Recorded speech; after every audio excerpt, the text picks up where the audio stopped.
Bem-vindo ao Parágrafo Secreto. Aqui, as histórias ganham vida em forma de áudio.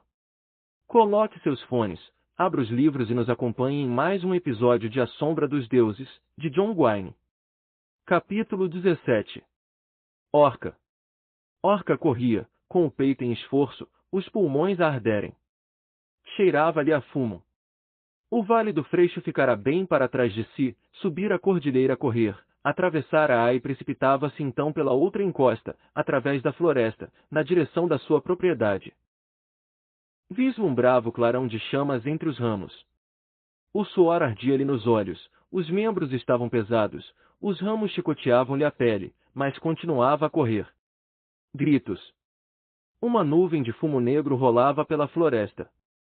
Uma batida rítmica, um tremor no solo e os ramos a ondearem, como se Berser, o deus morto, tivesse acordado e batesse num tambor de guerra. Ainda a correr, Orca ouviu vozes misturadas com o crepitar de chamas. Um estrondo, um brado de guerra, e um grito, agudo e aterrorizado. Breca. O medo e a fúria agitavam-se dentro dela, fundiam-se, davam-lhe forças. Ferro e aço a embaterem, mais gritos. Plantas rasteiras fizeram-na tropeçar, mas ela amparou-se com a lança e seguiu, desviando-se de árvores e abrindo caminho entre fetos e carriços. O coração latejava-lhe no peito, o sangue pulsava ruidosamente no seu crânio. O solo começou a planar e ela soube que estava perto de casa. De súbito, deu-se conta de que os sons tinham parado. Tudo o que ouvia era o crepitar de chamas, aglomerados espessos de nuvens a espiralar entre as árvores. E depois chegou a clareira que rodeava a propriedade. Os portões estavam abertos, um deles a pender de uma só dobradiça. Para lá dos portões e da paliçada, as paredes e o telhado da casa ardiam, chamas brilhavam e subiam para os céus. Manchas de fumo negro rodopiavam pelo pátio e obscureciam grande parte. Orca tirou a bainha de couro da lâmina da lança e deixou-a cair enquanto corria para os portões. Ao passar, viu que o poste de madeira onde estavam gravadas as runas Gaudur que protegiam a propriedade tinha sido queimado e destruído, algo que só um Gaudur ou uma feiticeira Seir poderia ter feito. O pátio estava cheio de pegadas de botas. Galinhas e cabras mortas, espalhadas pelo espaço, as portas do celeiro e do estábulo abertas, Sort, o pônei, sabia-se lá onde. Uma figura sobre a rocha junto ao riacho, Spert, estranhamente imóvel, com icor negro a escorrer-lhe de um orifício no corpo segmentado. Corpos mais pequenos jaziam à sua volta, uma dúzia de vaês em tenur. Todos pareciam mortos. Os olhos de Orca percorreram a propriedade, a interpretar o que tinha acontecido. As portas da casa estavam rebentadas e lascadas, havia cadáveres caídos à entrada. A propriedade foi atacada e o Torquel refugiou-se na casa, barricou os portões. Eles pegaram fogo à casa e rebentaram as portas. O Torquel manteve-os aí, nesse espaço mais estreito, em vez de permitir que entrassem. Saltou os degraus, lançando um olhar aos cadáveres ao passar por cima deles. Um homem e uma mulher a usar couro e peles. Ambos tinham ferimentos brutais e avermelhados, profundos, até ao osso. Dentro da sala, juncos ardiam no chão, pedaços incandescentes caíam do telhado em labaredas e explodiam no chão, com erupções de fagulhas e chamas. Mais 2 mortos na sala, um rasto de morte até um monte de figuras caídas no chão, junto ao braseiro.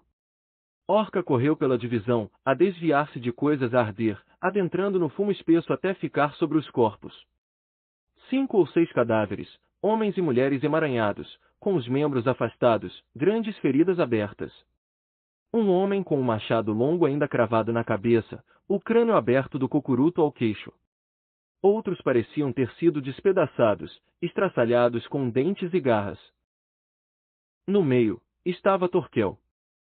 Os punhos de 2 seaxes saíam-lhe do tronco, um na parte superior do peito, outro na barriga.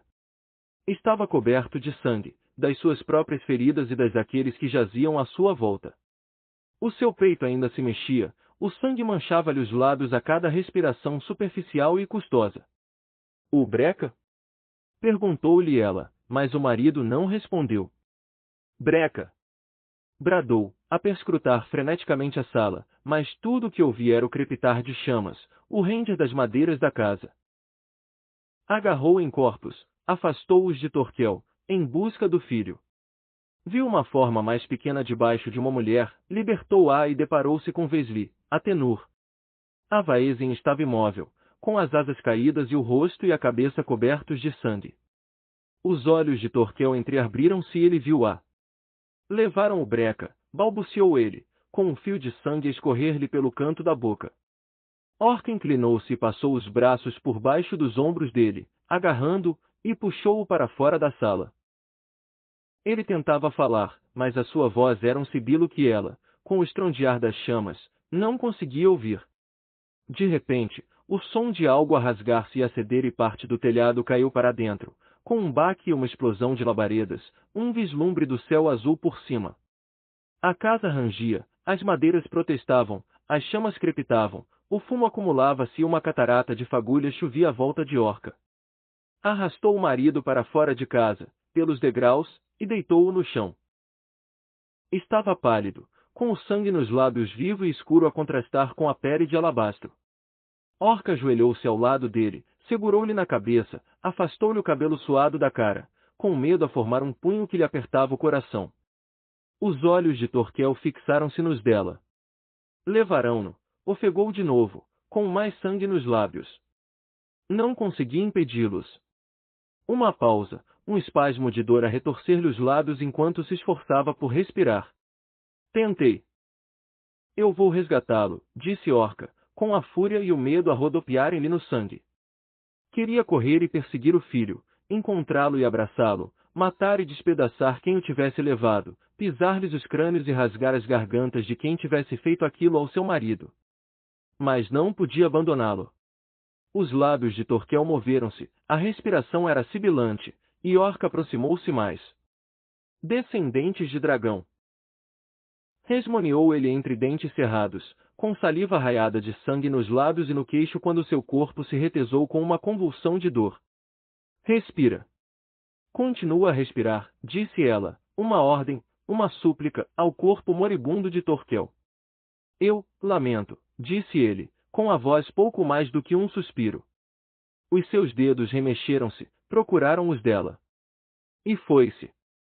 Não, sussurrou Orca, agarrando-lhe a mão, a abanar a cabeça. Lágrimas turvavam-lhe a visão, tinha o maxilar e a garganta tensos, comprimidos. Custava-lhe respirar. Não, não, não, não, não! Gritou, a erguer a cabeça e a uivar para o céu manchado de fumo.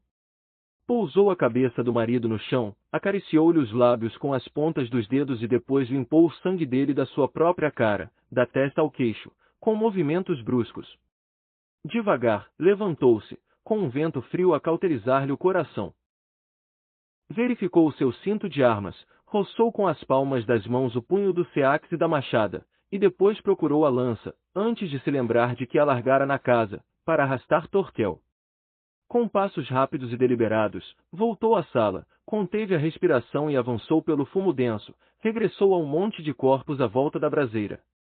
Agarrou a lança e ouviu um som, um silvo, vendo então que Atenur Vesli se mexia. Pegou nela. Os olhos da Vaesen estavam abertos, apesar de desfocados.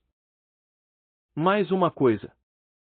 Foi até ao machado longo de Torquel, com a lâmina cravada no crânio de um homem, apoiou uma bota no cadáver e soltou a arma, após o que fugiu da sala enquanto os pilares de madeira rangiam, se rachavam e cediam.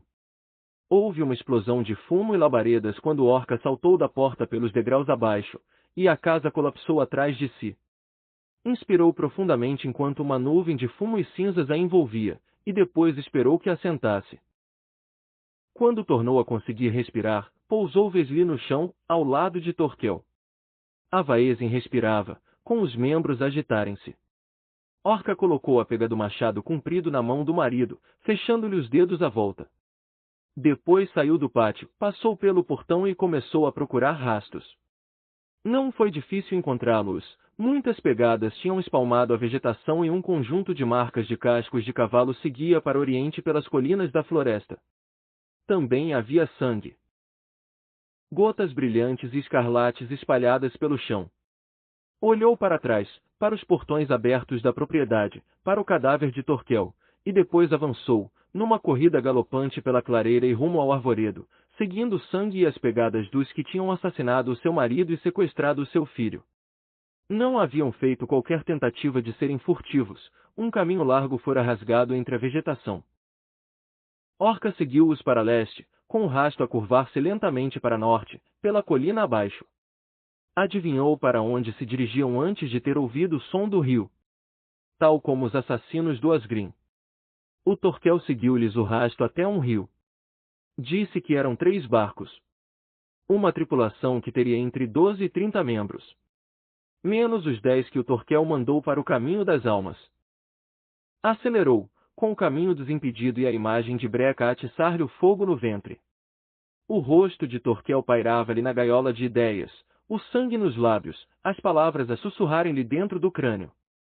A mágoa crescia-lhe no peito, mesclando-se com uma raiva ardente como uma forja. Medo, zanga e dor, tudo revolutava e aumentava dentro de si, fundindo-se em algo novo. O som da água a correr e depois, sobreposto, o bramido de um cavalo. Orca brandou, olhou para o céu, viu que não passava muito do meio-dia. As árvores tornavam-se mais espaçadas ali. Entreviu um rio rápido adiante, o brilho diamantino de água gélida derretida das montanhas. Figuras, 2, 3, talvez mais. Saiu do caminho para a vegetação alta, avançou sorrateiramente num semicírculo pela floresta, até se agachar atrás de uma árvore, rodeada de fetos e salva. Espreitou. Um barco estava na margem. Sort, o pônei, jazia morto, com sangue saindo-lhe de uma ferida no pescoço a encharcar a terra. 3 homens e uma mulher preparavam-se para esquartejar o animal com machadas e seaxes. Todos eram esguios e robustos, vestidos com lãs, peles e couro. Havia lanças ao longo da margem e tinham todos ferro aguçado nos punhos. Um monte de entranhas fumegava no ar frio. O rio espumava e agitava-se, dividindo-se mais adiante em 2 canais, ao encontrar um rochedo de granito. Uma respiração profunda e estremecida para imobilizar os tremores do corpo, uma jura sussurrada e então Orca saiu de detrás da árvore, ergueu a lança e atirou-a. Começou a avançar ainda antes de atingir o alvo, sacando o seax da bainha pendurada assim tirando o machado da presilha do cinto. Ouviu-se um grito e um gargarejo quando a sua lança trespassou um homem alto e possante, a usar uma túnica de lã verde com um capuz castanho. A lança acertou-lhe nas costas, saindo-lhe pelo peito com um jorro de sangue ao mesmo tempo que ele caía de cara por cima do pônei morto. Os outros 3 pararam, imobilizados por um instante. A que tinha machada no ar interrompeu o golpe a meio, preparando-se para cortar as articulações das ancas de Sort. Todos olharam para o companheiro caído e depois para a Orca, que acelerava na direção deles, a rosnar e com as lâminas a refletirem o sol primaveril. Os 2 homens afastaram-se, um velho e grisalho, o outro demasiado jovem para ter mais do que uns pelinhos no queixo. A mulher à frente de Orca fincou os pés e acocorou-se, de machado no ar. Orca desviou-se para a esquerda, com a velocidade e a mudança de direção a apanharem um homem mais velho de surpresa. A sua machada deteve o golpe apressado do seax dele, uma viragem e a machada de Orca cortou-lhe o pulso, um grito e ela atirou-se a ele, a cravar-lhe profundamente o seax na barriga. Cambalearam para trás, próximos como amantes. Orca fez subir o seax, cortando e serrando pele até a lâmina chegar às costelas inferiores do seu adversário. Empurrou-o e o homem caiu aos berros, com os intestinos a escorrerem-lhe à volta dos tornozelos, e Orca continuou aos tropeções, rumo ao rio, virando-se, escorregando e derrapando, até que caiu de joelhos. Com um silvo, a mulher girou o machado no sítio onde a cabeça de Orca acabava de estar.